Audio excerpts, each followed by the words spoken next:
Prokaryotic cells are one of the cell types that we study in microorganisms, so we need to take some time to look at the structures of prokaryotic cells and some of the microorganisms of importance in this group. During the golden age of microbiology, we put the theory of abiogenesis to rest so that it was accepted that living things give rise to living things.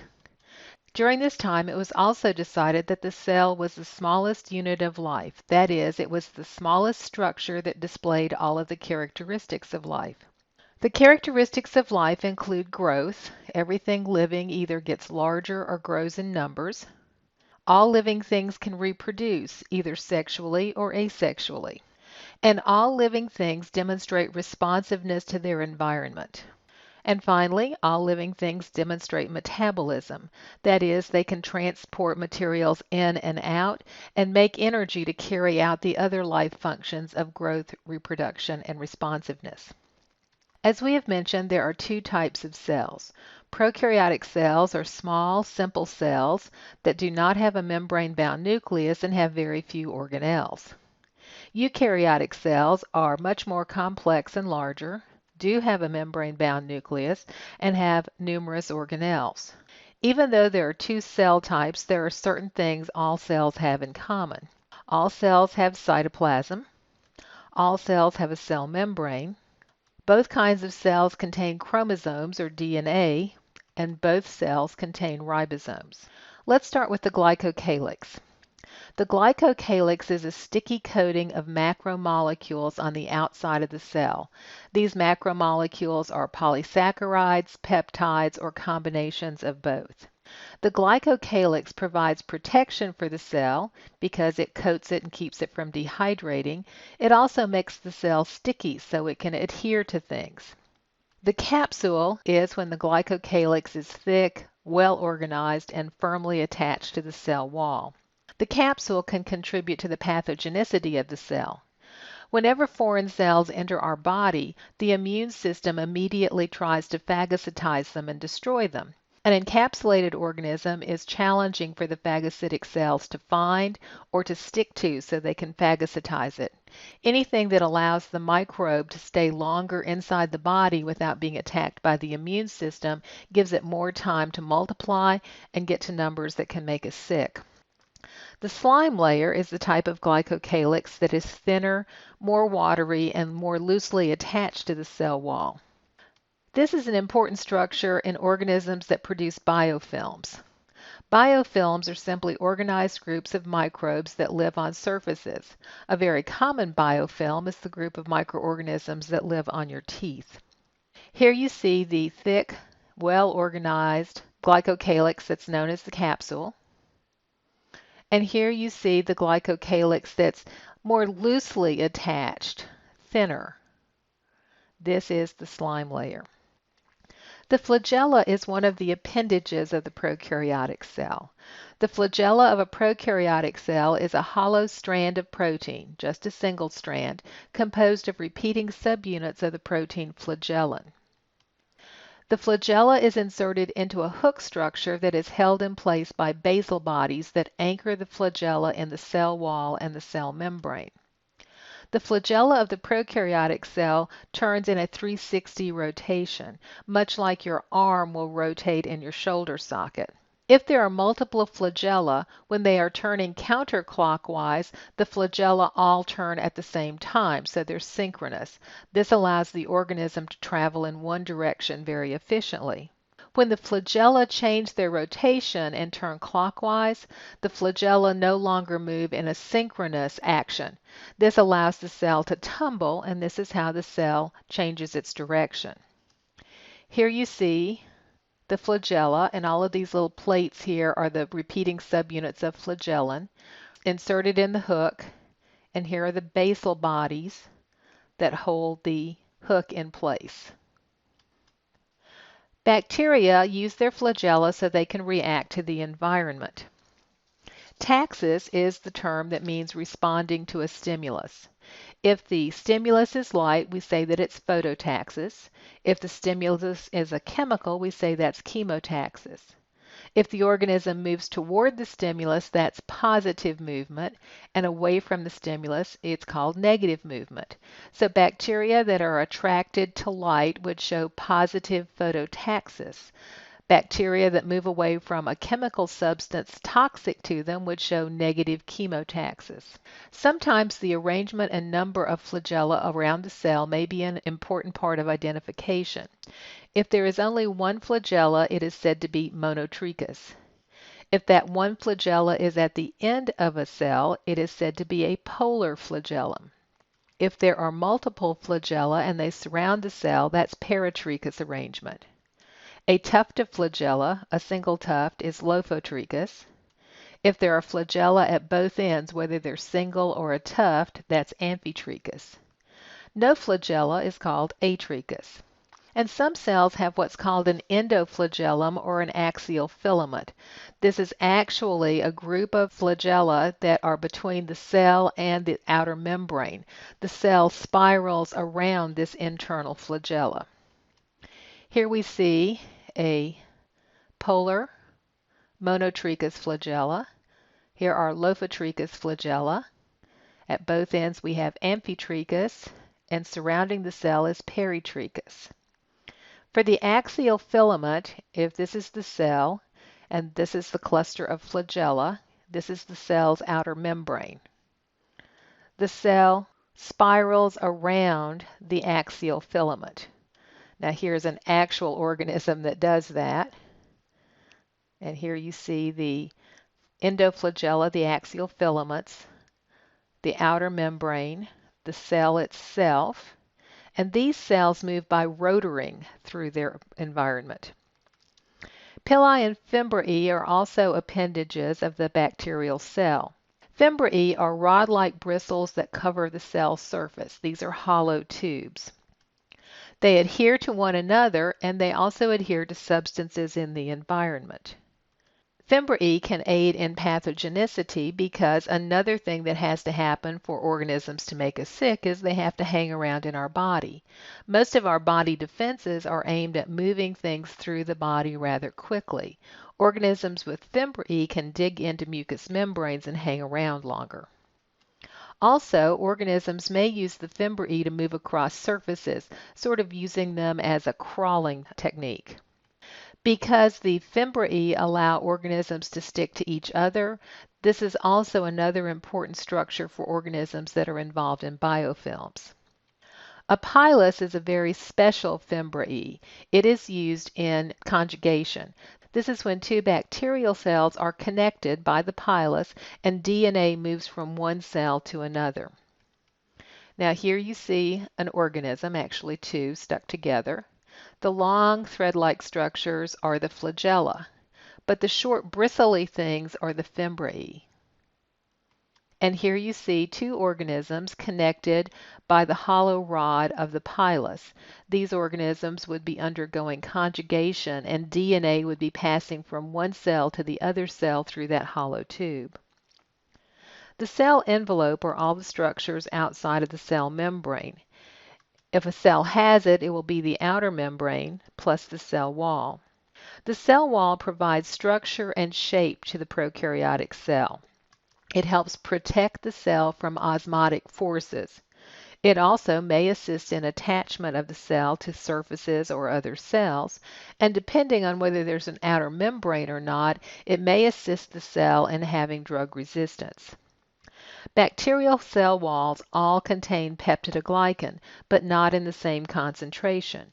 There are differences between the gram-positive cell wall and the gram-negative cell wall. The gram-positive cell wall has a thick layer of peptidoglycan. It also has in it some unique chemicals that are called teichoic acids. The teichoic acids penetrate the peptidoglycan layer and help anchor the peptidoglycan cell wall to the cell membrane. There is no outer membrane in the gram-positive cell, and because the teichoic acids anchor the cell wall to the cell membrane, there's not a lot of space between the cell wall and the cell membrane. This space is known as periplasmic space, so the gram-positive cell has a very small periplasmic space. If we look at this photomicrograph of a gram-positive cell wall, the cell membrane. Here is the very thick peptidoglycan layer that's the cell wall, and here's the little bit of space between the cell membrane and the cell wall. This is the periplasmic space. The gram-negative cell wall has a much thinner layer of peptidoglycan. It also has an outer membrane. This outer membrane has in it the lipopolysaccharides that make up the endotoxin. Endotoxin is what makes you feel sick when you have a gram-negative infection. It gives you fever and some of the feelings of just feeling yucky. Because there are no teichoic acids in the gram-negative cell wall, the cell wall is not tightly adhered to the underlying cell membrane. There is a space between the outer membrane as well as a space between the cell membrane and the cell wall. These periplasmic spaces contribute to some of the drug-resistant capabilities of the gram-negative cell. Here you see the gram-negative cell wall. The peptidoglycan layer is thinner. We have the cell membrane, we have this outer membrane, and we have periplasmic space and periplasmic space much larger.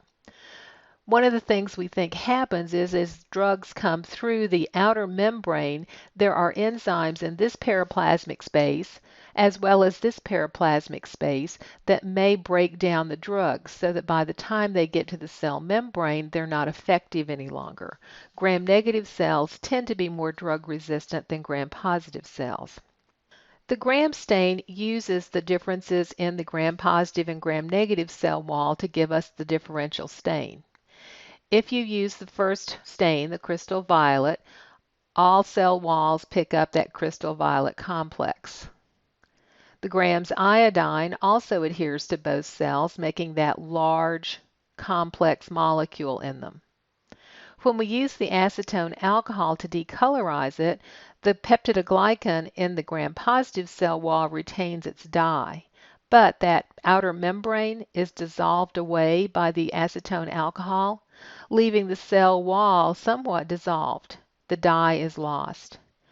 When we counterstain with safranin, the gram-positive cells still retain the purple dye, so the red dye has no effect on them, but the red dye will stain the colorless gram-negative cells, so that gram-positive cells appear blue or purple, gram-negative cells pink or red. Some cells have unusual things in their cell walls.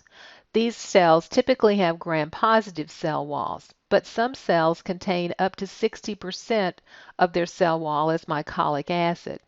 Mycolic acid is a waxy, water-insoluble lipid that is very difficult to stain and may contribute to the pathogenicity of the organisms. As a result of this waxy, water-insoluble lipid, these cells survive desiccation quite well. Wax is very hard to stain, so there is a special staining technique using heat to drive the dye into the wax. The two groups of organisms that tend to be acid-fast are Mycobacterium and Nocardia. The archaea also have atypical cell walls. They have a lot of unusual and chemically distinct substances. They completely lack peptidoglycan, which makes them different from bacteria.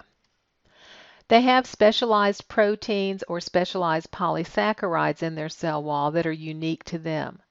While the archaea will stain with gram stain and you will see gram-positive and gram-negative cells, the basis for the gram stain is chemically different. It's not the same principle as with the bacteria. There is another group of prokaryotic organisms called the Mycoplasmas. These organisms do not have a cell wall. They do have some extra sterols in their cell membrane to make their cell membrane tougher. They are very, very small, and because they don't have a cell wall to give them shape, they display something called pleomorphism. That is, their shapes are variable. Then we have bacteria that are known as L-forms. These are bacteria that have a cell wall normally, but they lose their cell wall for some reason. Sometimes it's a natural mutation, sometimes it's due to chemical treatment. The internal cell structures of the prokaryotic cell include the cell membrane, the cytosol, and the internal structures of endospores, cytoskeleton, ribosomes, and inclusions. The cell membrane is a phospholipid bilayer with associated proteins. Integral proteins are a permanent part of the phospholipid bilayer, and the peripheral proteins are loosely attached to the phospholipid bilayer. We say that the cell membrane displays the fluid mosaic model. That is, the proteins sort of float around in the phospholipid bilayer. Phospholipids, you'll remember, have the phosphate and two fatty acid tails. The phosphate end likes water. The lipid tails do not like water. So when you put these things into a watery solution, they automatically line up with the phosphate heads out and the hydrophobic tails pointing inward. This gives us our phospholipid bilayer. Proteins that are permanently embedded in the phospholipid bilayer are integral proteins, and those that are more loosely attached to the surface of the phospholipid membrane are said to be peripheral proteins. The cell membrane functions to separate the cell contents from the outside environment. Also, a great many enzymes need to be attached to a membrane to be functional. Since there are no membranes in the prokaryotic cell other than the cell membrane, this is the site for many chemical reactions. The membrane is selectively permeable. That is, it allows for the movement of certain substances into and out of the cell. Some of the processes that allow for movement are passive processes. These would include diffusion, facilitated diffusion, and osmosis. Other processes are what we call active processes. Passive processes occur just because of natural physical phenomena. Active processes require the use of ATP. The active processes are active transport and group translocation. Diffusion is the movement of molecules along a concentration gradient. That is, molecules will naturally move from an area of higher concentration to an area of lower concentration of that molecule. The membrane must be permeable to the molecule in question. That is, the molecule has to be able to get through the membrane. Anything that is lipid soluble can easily pass through the lipid-based membrane. Other than that, molecules need to be very small to get through the membrane. Diffusion is driven by molecular movement. The more molecules there are in a solution, the more molecular collisions there are. This will drive molecules across the membrane, providing they can get through the membrane. Once there are equal numbers of the molecule on either side of the membrane, there is no more net diffusion. Molecules still move back and forth across the membrane, but for every molecule that moves in one direction, another molecule moves in the other direction. Facilitated diffusion is still movement along a concentration gradient, but this time protein channels are involved. Now, some of the protein channels are specific for a particular molecule, so certain molecules can get through a particular protein channel. It's sort of like these molecules have a ticket into the cell. Other protein channels allow for molecules based on molecular size or based on electrical charge. So there is some selectivity, but not as much selectivity as the ones that have a particular molecule. Osmosis is what happens when we can't move the solute. Water can always cross the membrane, but if the solute can't cross the membrane, water crosses it to help maintain equal numbers of particles in solution on both sides of the membrane. Mother Nature absolutely hates inequality. We have three different types of solutions cells may find themselves in. In an isotonic solution, the concentration of the solute is the same inside the cell as outside the cell. Now, most cells have a solution of 9/10% sodium chloride. So if we put a cell which has 9/10% sodium chloride into a solution of 9/10% sodium chloride, water will move back and forth across the membrane, but there will be no net movement of water. That is, for every water molecule that moves in, one water molecule will move out. If the solution is hypotonic, that means the solution is less concentrated than the cytoplasm. This time, let's make our solution 5/10% sodium chloride because our cell is still 9/10% sodium chloride on the inside. Here, we have some inequality. Now, if sodium and chloride could diffuse Diffusion would change the inequality, but the cell membrane is impermeable to both sodium and chloride, so we're going to have to move water. We want to move water into the more concentrated area, and the more concentrated area is inside the cell. So water moves into the cell will increase in size and may actually rupture. In a hypertonic solution, the solution is more concentrated than the cytoplasm. So this time, let's make our solution 2% sodium chloride. The cell is still 9/10% sodium chloride. Sodium and chloride still can't cross the membrane, so we're going to have to use osmosis to equalize this. We need to put the water where the solution is most concentrated. This time that's outside the cell, so water moves outside the cell and the cell itself will shrivel up and shrink. Active transport requires ATP. This time we're moving molecules against a concentration gradient.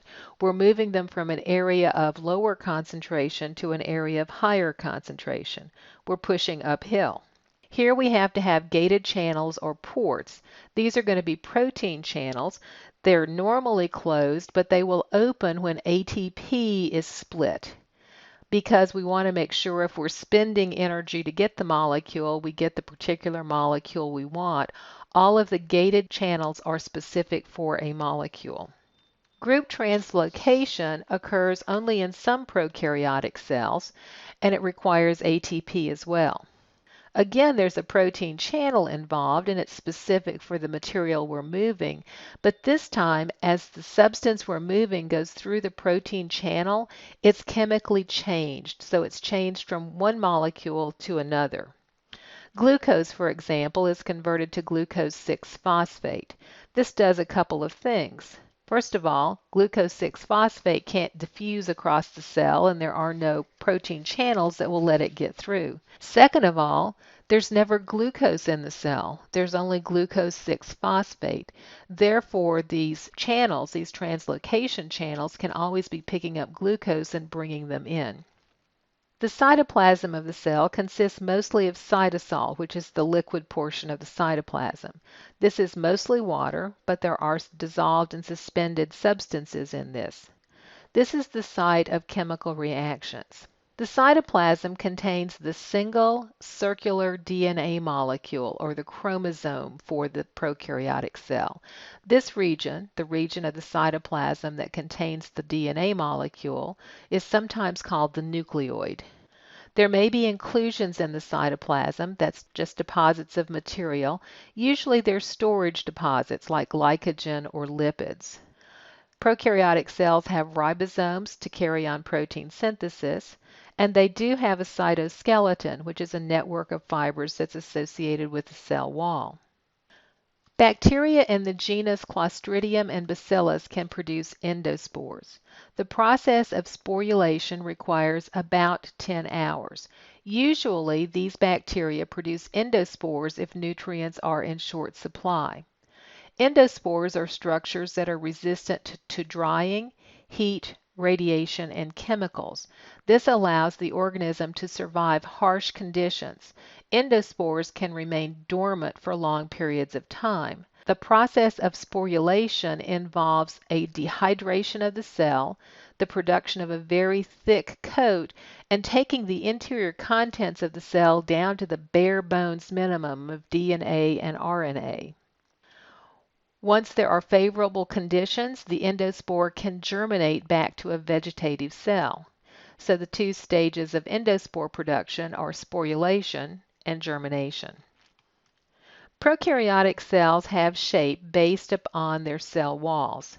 There are three basic shapes. Cocci are spherical, bacilli are rods, and spirals come in some different categories. Spirilla are rods that have curves in them, but they're very stiff. Spirochetes also have many curls in them, but they're flexible. And a vibrio is a curve-shaped bacillus, only one curve in it. Coccobacillus are intermediate between cocci and bacilli. And pleomorphic is a term used to talk about cells that are variable in size and shape. Coccus, these are actually two cocci. Coccobacillus, the longer bacillus.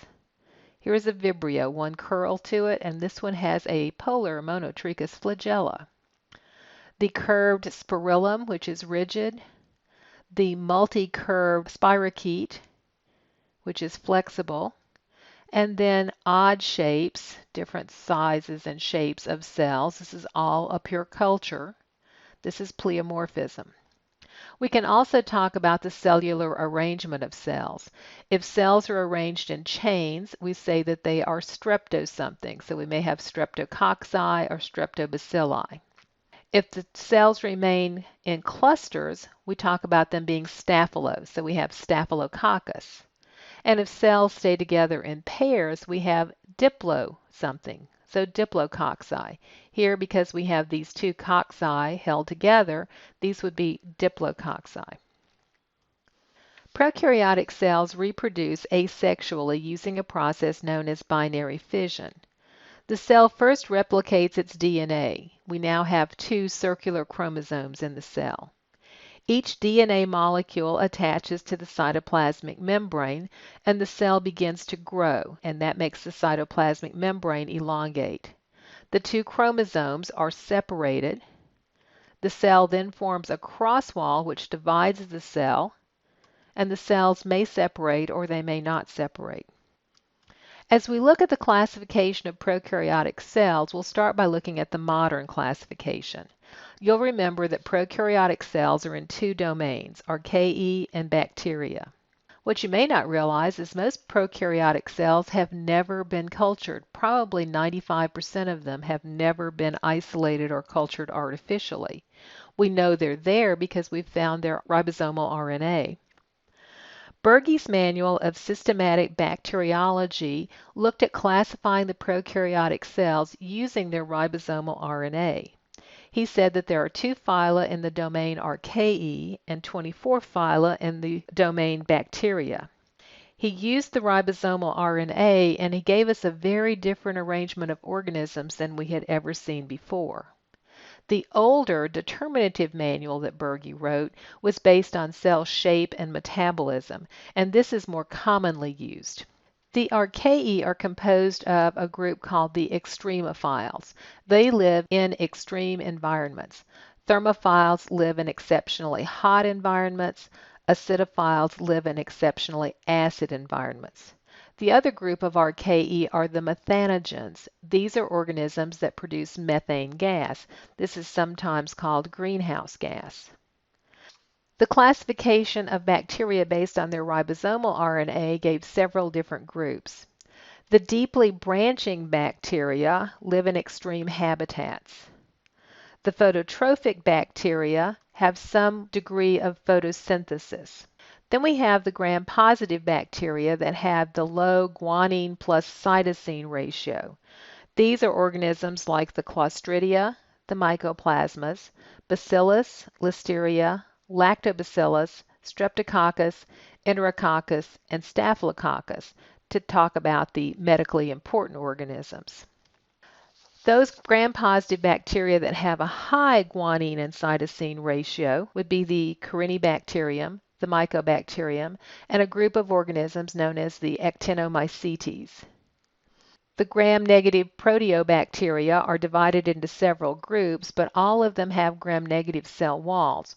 Also in this group are a group of organisms called the Rickettsias. We still tend to use the determinative manual medically, and that talks about the organisms based on their gram stain reaction. So the medically important gram-positive cocci are in the genus Staphylococcus, Streptococcus, and Enterococcus. The medically important gram-negative cocci are Neisseria. As we look at the medically important gram-positive bacteria, we have Clostridium and Bacillus. These are the two organisms that produce endospores. Listeria, Corynebacterium. That group of Actinomycetes, the genera are Actinomyces, Nocardia, and Streptomyces. These have branching cells. And then we have the genus Mycobacterium, and this group of organisms is acid-fast. The gram-negative bacilli, or coccobacilli, are of medical importance, are a fairly long list. Brucella, Bordetella, Burkholderia. The family Enterobacteriaceae. E. coli is a good representative of this family, but there are several other genera like Klebsiella, Enterobacter, Proteus, and Salmonella that we'll talk about later. Pseudomonas, Campylobacter, Helicobacter, Bacteroides, Vibrio, and Haemophilus. Now, there are a few miscellaneous bacteria of medical importance. They don't really fit into a gram stain category well. The spirochetes, for example, are helical. They have axial filaments.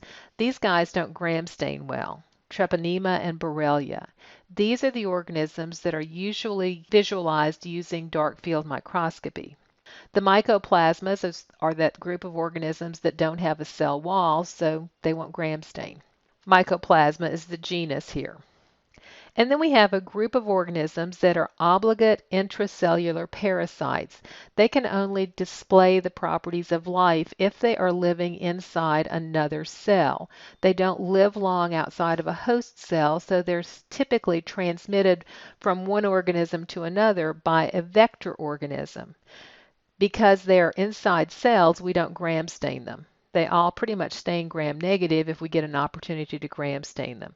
These are the Rickettsia, Chlamydia, Coxiella, and Legionella.